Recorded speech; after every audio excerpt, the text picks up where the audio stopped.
पिता पुत्र एवं पवित्रात्मा नाम रे आमेन। आपण समस्त जय जेसु आमे प्रार्थना करिवा। नमस्ते मारिया निग्रह पूर्ण प्रभु तुमरी संगरे नारियण मतरे तुम्हें धन्य एवं धन्य तुमर गर्भफल जेसु। वही परमेश्वर माता अपनी मारिया अंबे माने पापी अम्बान निमंदे वर्तमान व अम्बान मरण समय निवेदना कर।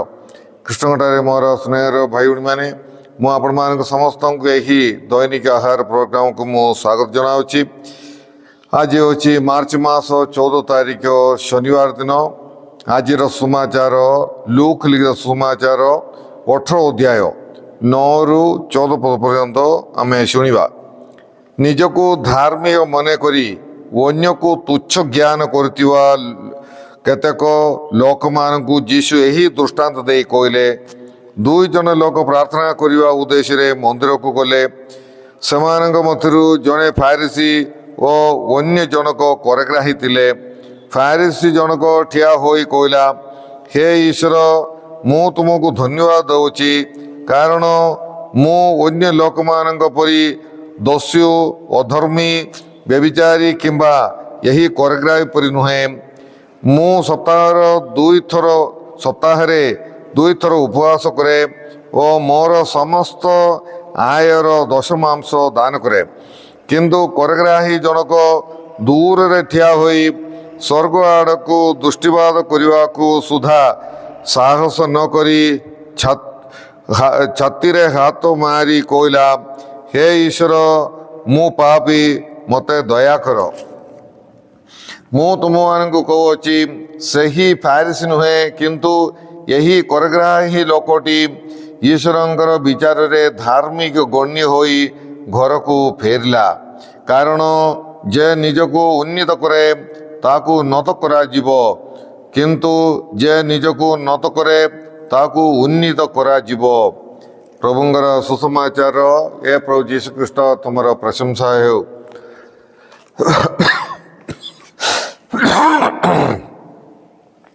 संगठारे मोर स्नेहर भाई भाई मैंने प्रभु यीशु ख्रीष्ट भिन्न भिन्न परिस्थिति रे भिन्न भिन्न दृष्टांत गुड़िक कहवाटा आम बाइबल देखी पारिछु। हेले आज से फारिसी एवं करग्राही दृष्टांत निजको धार्मिक बोलिकी मन करी अन्य को तुच्छ ज्ञान करथिबा केतेक लोक मानकु यीशु यही दृष्टांत दे कहले। कौन अच्छी अहंगार करी आमे धार्मिक बोलिकी भाविकी अन्य मानक तुच्छ मन कर फारिसी। फारिसी मानकर मनोभाव सेहीपरि आमे धार्मिक अन्य माने सब पापी बोलिकी समाने निजको अहंगार करथिले एवं अन्य मानक तुच्छ एवं पापी बोलिकी समानकु हे ज्ञान देखौतिले। सेमानकु आका प्रभु यीशु ख्रीष्ट यही दृष्टांत कहले एवं यही दृष्टांत माध्यम रे सेमानकु एवं आमकु मध्य से यीशु शिक्षा दउचंती विशेष करी प्रार्थना विषय रे। आउ आंब मानकु प्रार्थना करिवा बेले हमर मनोभाव की प्रकार थिबार अछि बोलिकी यीशु शिक्षा दियंती। एले एही दृष्टांतर मुख्य विषय होची आमे प्रार्थना कला बेले हमर मनोभाव कौन थिबार अछि बोलिकी से आप मान को कहउचंती। एले यही दृष्टांत रे यीशु दुई जनकर मनोभाव को दर्शाए एवं आम मान को शिखाउचंती जे प्रार्थना करिया बेले हमर मनोभाव की परि थिबार अछि, जद्वारा प्रभु हमर प्रार्थना श्रवण करिवे। आउ प्रभु की प्रकार मनोभाव रे प्रार्थना कले प्रभु आमर प्रार्थना श्रवण करिवे। आउ जो मनोभाव द्वारा आमे प्रार्थना कले ताहार फल आमे पाई पारिबा नाही, यही विषय यीशु कहते। हेले कौन कि मनोभाव रे प्रार्थना कले आमे ईश्वरंकर अनुग्रह पाई पारिबा। तेणुक आमर प्रार्थना कला बेलू आमर मनोभाव ठीक थिबार अछि, यही विषय यीशु कहउचंती। आउ निजको धार्मिक मन करी ओ अन्य मानक तुच्छ मन करिबा लोक होची फारिसी माने। आउ फारिसी मानकर मनोभाव मु आरंभ रे कहली। तेणु यीशु फारिसी मानकर फारिसी मानकु यही दृष्टांत कहउतिले ଆଉ ଅନ୍ୟମାନଙ୍କୁ ନାହିଁ ଫାରିସିମାନଙ୍କୁ ସେମାନେ ଏହି ପ୍ରକାର ମନୋଭାବ ଥିଲା। ଆଉ ସେମାନେ ଭାବୁଥିଲେ ଯେ ଆମେ ନୀତିନିଷ୍ଠ ଆଉ ଈଶ୍ୱରଙ୍କର ଆଜ୍ଞା ଗୁଡ଼ିକ ଆମେ ପାଳନ କରୁଅଛୁ। ଆଉ ସେମାନେ ଭାବୁଥିଲେ ଯେ ଆମେ ସବୁ ଆଜ୍ଞା ଗୁଡ଼ିକ ଆମେ ପାଳନ କରୁଛୁ ବୋଲିକି ସେମାନେ ଭାବିକି ସେମାନେ ଅହଙ୍କାର ମଧ୍ୟ ସେମାନେ କରୁଥିଲେ। ଏଥିରେ ସେମାନେ ଅହଙ୍କାର କରୁଥିଲେ ଏବଂ ଅନ୍ୟମାନଙ୍କୁ ଘୃଣା କରୁଥିଲେ। ଆଉ ଫାରିସିମାନେ ଅନ୍ୟମାନେ ସବୁ ପାପୀ ଆମେ କିନ୍ତୁ ପବିତ୍ର, ଏହି ପ୍ରକାର ଚିନ୍ତାଧାରା ସେମାନଙ୍କର ଥିଲା। ଅନ୍ୟମାନେ ସବୁ ପାପୀ ଆମେ ପବିତ୍ର, ଏ ପ୍ରକାର ମନୋଭାବ। ହେଲେ ପ୍ରାର୍ଥନାରେ ମଧ୍ୟ ସେ ମନୋଭାବ, ସବୁଆଡ଼େ ସେ ମନୋଭାବ। ଫାରିସିମାନେ କ'ଣ କରୁଥିଲେ, ସେମାନେ ଦିନକୁ 5 ଥର ସେମାନେ ପ୍ରାର୍ଥନା କରୁଥିଲେ। ସେମାନେ ସପ୍ତାହକୁ 2 ଥର ସେମାନେ ଉପବାସ ସବୁ କରୁଥିଲେ। ଆଉ ସେମାନଙ୍କର ଇଏ ପ୍ରାର୍ଥନା ସବୁ ବେଳେବେଳେ ଗୋଟେ ଦେଖାଣି, ସେମାନଙ୍କର ଡ୍ରେସ୍ ବିଷୟରେ, ସେମାନଙ୍କର ପ୍ରାର୍ଥନା ବିଷୟରେ ସବୁ ଯୀଶୁ ଆଉ ସେମାନଙ୍କର ଯୀଶୁ କହୁଛନ୍ତି। ଆଉ ଆମେ ବାକ୍ୟରେ ଆମେ ଦେଖିପାରିଛୁ ସେମାନଙ୍କର ଡ୍ରେସ୍ ଆଉ ସେମାନେ ସ୍ଥାନ ମାନ ପାଇ ଲାଳାୟିତ ହାଟ ବଜାରରେ ନମସ୍କାର ପାଇବା ପାଇଁ ସେମାନେ ଇଚ୍ଛା କରନ୍ତି। ଏସବୁ ଯୀଶୁ ବାକ୍ୟରେ କହନ୍ତି। ହେଲେ ଆଜି ମଧ୍ୟ ଏହି ଦୃଷ୍ଟାନ୍ତ ଆମ ପାଇଁ ଗୁରୁତ୍ୱପୂର୍ଣ୍ଣ।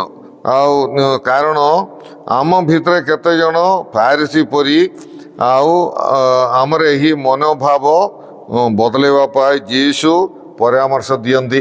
ତେଣୁକରି ଆମେ ମାନେ କ'ଣ ଅଛି, ପ୍ରାର୍ଥନା କଲାବେଳେ ଆମ ଭିତରେ କେତେଜଣ ନାହିଁ କି ଦେଖାଣି, ପ୍ରାର୍ଥନା ଗୋଟେ ଦେଖାଣି ପରି ବେଳେବେଳେ ଆମେ କରୁଛୁ।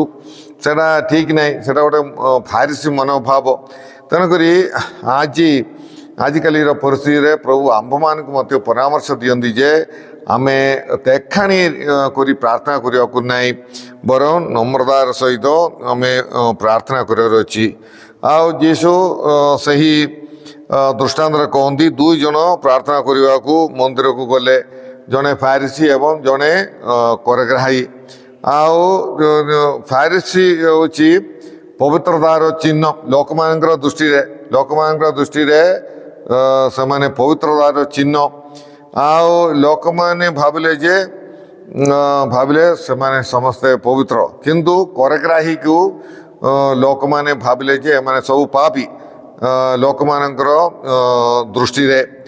ଆଉ ସେମାନେ ପରସ୍ପର ବିରୋଧ ବ୍ୟକ୍ତିତ୍ୱ ସେମାନଙ୍କଠାରେ ଆମେ ଦେଖିପାରିଛୁ, ପାପୀ ଆଉ ପବିତ୍ର ବ୍ୟକ୍ତି। ଆଉ ଏହି ପ୍ରକାର ଆଉ ଫାରିସି ନିଜର ମହିମା ଗରିମାକୁ ଈଶ୍ୱରଙ୍କର ଆଗରେ ପ୍ରକାଶ କରି ତାଙ୍କୁ ଧନ୍ୟବାଦ ଦେଇ ପ୍ରାର୍ଥନା କଲେ।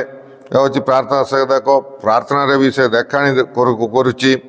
ଆଉ ଈଶ୍ୱରଙ୍କୁ ସବୁ ସେ ଜଣାଉଛି, ମାନେ ସେ ଜଣେଇଲା ପରି ଈଶ୍ୱର କିଛି ଜାଣିନାହାନ୍ତି, ତେଣୁକରି ସେ ଜଣାଉଛି ସେ କ'ଣ କରୁଛି। ମୁଁ ଉପବାସ କରୁଅଛି, ଆଉ ସପ୍ତାହକୁ 2 ଥର ମୁଁ ଉପବାସ କରୁଅଛି, ମୁଁ 10 ମାସ ଦେଉଛି।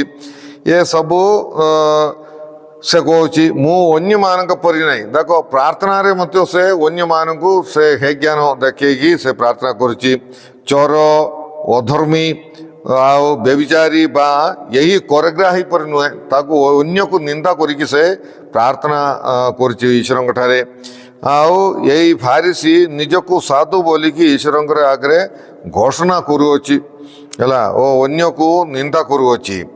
ଆଉ ତାଙ୍କର ପ୍ରାର୍ଥନା ଗୋଟିଏ ଅପବାଦ ବା ଇଂଲିଶରେ ସେଟା କାଲୁମ୍ନି ବୋଲିକି କୁହାଯାଏ, ଅନ୍ୟର ଭୁଲ ଧରିକି ଧରିବା। ଆଉ ସେ ଅପବାଦ ହେଇଯାଉଛି ତାଙ୍କର ସେଇ ପ୍ରାର୍ଥନା, ଅନ୍ୟକୁ ନିନ୍ଦା କରିକି ସେ ପ୍ରାର୍ଥନା କରୁଛି। ଆଉ ନିଜକୁ ଉପରକୁ କରୁଛି, ମୁଁ ଏମାନଙ୍କ ପରି ନାହିଁ, ମୁଁ ଭଲ, ମୁଁ ଉପବାସ କରୁଛି, ଏସବୁ। ଆଉ ଏହି ପ୍ରକାର ପ୍ରାର୍ଥନା ଏଇଟା ଗୋଟେ ବିପଦଜନକ ପ୍ରାର୍ଥନା, ମାନେ ଅନ୍ୟକୁ ନିନ୍ଦା କରିକି ପ୍ରାର୍ଥନା କରିବାଟା।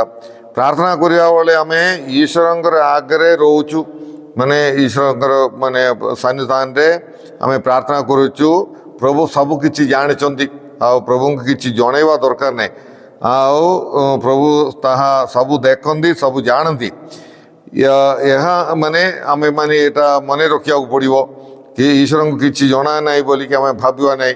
ଈଶ୍ୱର ଆମର ହୃଦୟ ଦେଖନ୍ତି, ସେହିପରି ଈଶ୍ୱର ଅନ୍ୟର ହୃଦୟ ମଧ୍ୟ ଜାଣିଛନ୍ତି। ସେ ଅନ୍ୟମାନେ କେମିତି ମୁଁ କେମିତି ଏସବୁ ଈଶ୍ୱର ଜାଣିଛନ୍ତି। କିନ୍ତୁ ଫାରିସି କ'ଣ ଈଶ୍ୱରଙ୍କୁ ସବୁ ଜଣାଇଲା ପରି ସେ ପ୍ରାର୍ଥନା କରୁଥିଲେ। ଏହା ଗୋଟେ ଠିକ୍ ନାହିଁ। ମୁଁ ମାନେ ସେଇ ସପ୍ତାହକୁ 2 ଥର ଉପବାସ କରିବା କିଛି ଦରକାର ନାହିଁ। ଜିହୁଦୀ ନିୟମ ଅନୁସାରେ ବର୍ଷକୁ ଥରେ ଆଉ ସେ ଉପବାସ କରିବା ଦିନ ଥିଲା। କିନ୍ତୁ ଫାରିସି ମାନେ ନିଜକୁ ଦେଖାଣି କରିବା ପାଇଁ ସେମାନେ ସପ୍ତାହକୁ 2 ଥର ସେମାନେ ଉପବାସ କରୁଥିଲେ। ଉପବାସ ଦିନ ସେମାନେ ନିଜର ମୁଣ୍ଡ ତଳକୁ କରିକି ବେଶୀ ଦେଖାଣି କରୁଥିଲେ। ସେହିପରି ଦଶମାଂଶ ମଧ୍ୟ ସବୁ ବିଷୟର ସବୁ ଜିନିଷର ଦଶମାଂଶ ମୁଁ ଦେଉଛି ବୋଲିକି ଫାରିସି ଆଜି ପ୍ରାର୍ଥନାରେ କହୁଛନ୍ତି। କିନ୍ତୁ ସବୁ ଜିନିଷର ଦଶମାଂଶ ଦେବା ନିୟମ ନଥିଲା। ହେଲେ ମଧ୍ୟ ସେମାନେ ଆମେ ଜାଣିଛୁ ଜିରା ପୁଦିନା ଛୋଟ ଛୋଟ ଜିନିଷର ମଧ୍ୟ ଦଶମାଂଶ ଦେଇକି ସେମାନେ ଦେଖାଣି କରୁଥିଲେ। ସେମାନଙ୍କର ଜୀବନ ସେମାନଙ୍କର ଧାର୍ମିକ ଜୀବନ ଗୋଟେ ଦେଖାଣି ଥିଲା ବୋଲିକି ଆମେ ଏଥିରୁ ଆମେ ଜାଣିପାରିଛୁ। ଉପବାସ ବିଷୟରେ ଯିଶା 58 ଅଧ୍ୟାୟରେ ସେ କହୁଛନ୍ତି ତୁମେ କ'ଣ ଅଛି ଅନ୍ୟମାନଙ୍କୁ କରୁଥିବା ଦୁଷ୍କର୍ମ ଗୁଡ଼ିକ ତୁମେ ପରିତ୍ୟାଗ କର। କେବଳ ଖାଦ୍ୟ ଛାଡ଼ି ଦେବାଟା ନାହିଁ ଉପବାସ। ଉପବାସ କରିବାର ଅଛି। ତୁମେ ଈଶ୍ୱରଙ୍କର ପାଖରେ ବାସ କରିବାର ଅଛି। ତୁମେ ପ୍ରବାସୀଙ୍କର ପାଖରେ ବାସ କରିବାର ଅଛି। ମନ ମିଳନ କରିବାର ଅଛି। ମନ ପରିବର୍ତ୍ତନ କରିବାର ଅଛି ବୋଲିକି ପ୍ରଭୁ ମାନେ ଯିଶା 58 ଅଧ୍ୟାୟରେ ସେ କହୁଛନ୍ତି। ଆଉ ଅନ୍ୟକୁ ମାରିବା ପିଟିବା ଏସବୁ ତୁମେ ପରିତ୍ୟାଗ କର ବୋଲିକି ଯିଶା କହନ୍ତି। ଆଉ ଏହା ହିଁ ମନ୍ଦ କାର୍ଯ୍ୟ ଗୁଡ଼ିକ ପରିତ୍ୟାଗ କରିବା ଆଉ ଖାଦ୍ୟ ସାଙ୍ଗରେ ଏସବୁ ମଧ୍ୟ ଆମେ କରିବା ଉଚିତ ଆଉ ନ୍ୟାୟସଙ୍ଗତ।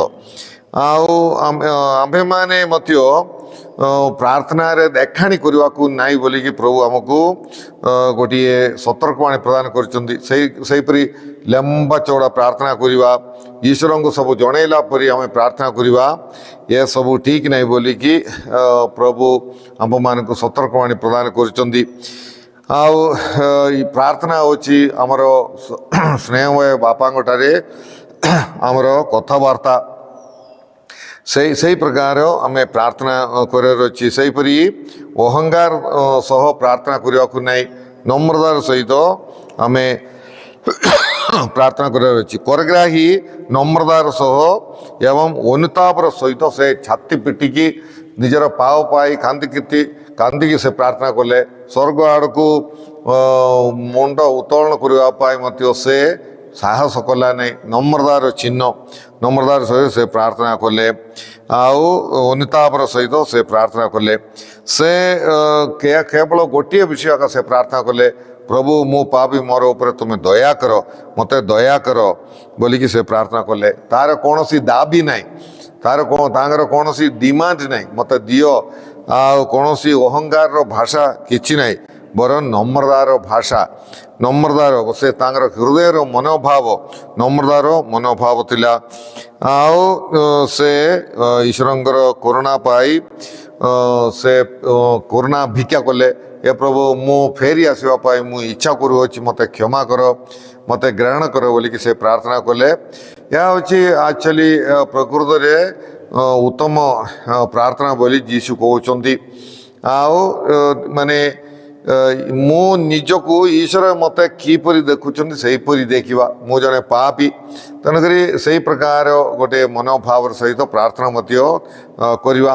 ମାନେ ଭିନ୍ନ ଭିନ୍ନ ବ୍ୟକ୍ତିମାନେ ବାଇବଲରେ ଏ ଈଶ୍ୱରଙ୍କର କରୁଣା ଭିକ୍ଷା କରି ପ୍ରାର୍ଥନା କରିବାଟା ଆମେ ଦେଖିପାରିବା।